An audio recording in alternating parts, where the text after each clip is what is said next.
গ্রাম থেকে শহরে আসার জন্য একটি মাত্র রাস্তা ছিল, আর সেটি হলো এই ঘন জঙ্গল। আর এই জঙ্গলের মধ্যে নানা হিংস্র জীবজন্তু বাস করত। শোনা যায় আসা যাওয়ার পথে অনেক মানুষের প্রাণ গেছে এই জঙ্গলে, তাই লোকজন এখানে খুব সাবধানে যাতায়াত করত। একদিন শহর থেকে গ্রামে ফেরার জন্য দুজন বন্ধু গল্প করতে করতে আসছিল এই জঙ্গলের ভিতর দিয়ে।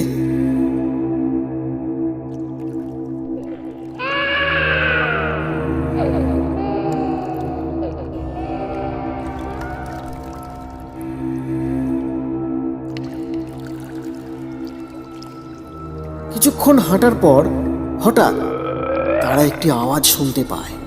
ভাই, এটা কিসের শব্দ? আমি ঠিক বুঝতে পারছি না।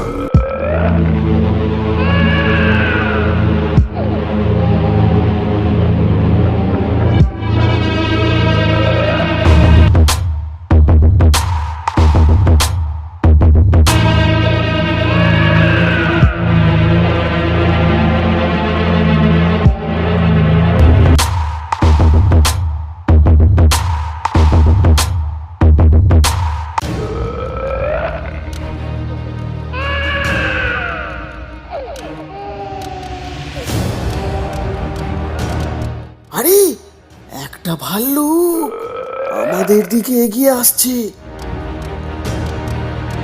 কোনো উপায় না দেখে প্রথম বন্ধুটি একটি গাছে উঠে পড়ে। ভাই, আমাকে গাছে উঠতে সাহায্য করো। দুঃখিত ভাই, আমি আগে নিজের প্রাণটা বাঁচাই। অগত্যা কোনো উপায় না দেখে দ্বিতীয় বন্ধুটি তার নিঃশ্বাস বন্ধ রেখে মাটিতে শুয়ে পড়ে।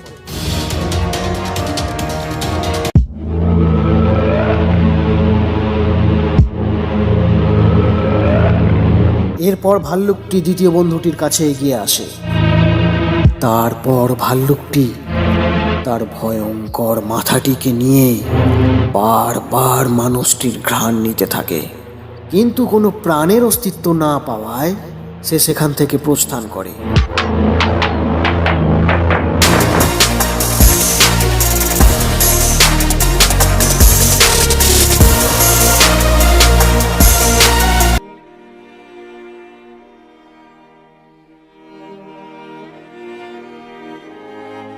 ভাই, ভাল্লুকটি তোমার কানে কানে কি বলছিল? প্রকৃত বন্ধু কে সেটা কিন্তু বিপদের সময়েই বোঝা যায় ভাই।